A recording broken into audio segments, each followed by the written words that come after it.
That is frustrating. I mean, humans need new frontiers. And Yeah, they're shrinking. we're never satisfied. Yeah. I think Steve Jobs he talked about this quote of some scientific study in Scientific America where they looked at like the locomotion of animals, and they found that like the condor I think was the most like efficient animal in locomotion. But then they tested a human on a bicycle, and a human on a bicycle like blew away the animal kingdom of like the most efficient creature. Stupid animals. But even then, we were the most efficient. We weren't satisfied. We couldn't just stop at bicycles. We had to invent gasoline powered. So yeah, we're never satisfied. We're always trying to get even more efficient, which is good, but also can lead to bad things. I remember when I was young, the vision of the future was people would live underwater. That there'd be underwater cities. That was one of the things that people would imagine. Like now, people are like, "Come on, dude."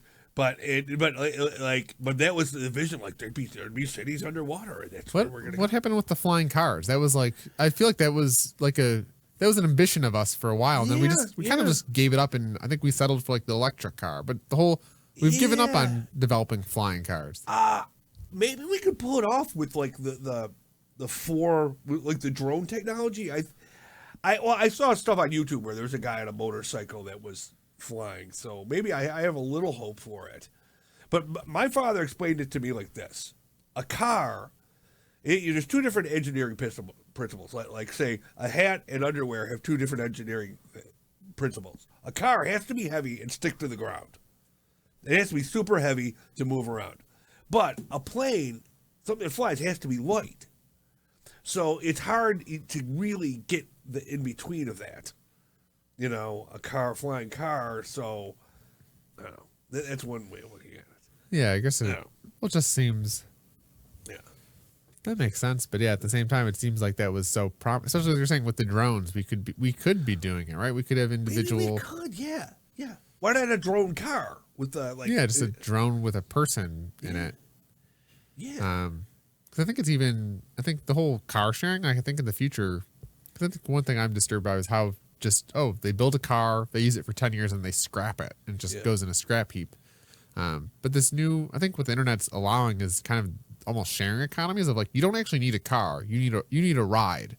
So I think the average car like spends 95% of its life just parked.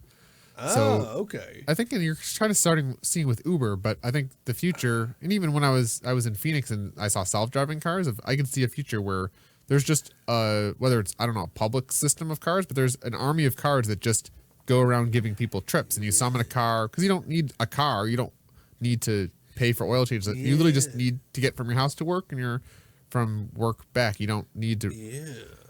So I think there's just exciting things too of like maybe we could attack whether it's climate change or whatever with actually, using technology to share things because we don't all need to own everything. We could be sharing things, but in a the tech optimist in me wants to say that could be the future, but also right now we're in kind of this Web 2 or world where you have these centralized institutions that we don't want sharing. We want to control all the data because the data is the power. It tells us about all these things. They sounded like such great ideas to begin with, but now we're in our own weird little hell. Well, yeah, you know. I think it is. I wonder what people will think of 2024 because we're in a weird position of like it does feel like we're entering some other. We're not in the 90s anymore. That's for sure. Yeah, we're definitely not. Computers are getting kind of weird and scary. Like I remember, I think we talked about the idea they had AI that was going to speak at a college. Yeah, they did. I think they paid it as speaker's fee too. At the UVille. In like the 80s, I think, or 90s, if they did, it would be like, that's fascinating, the future.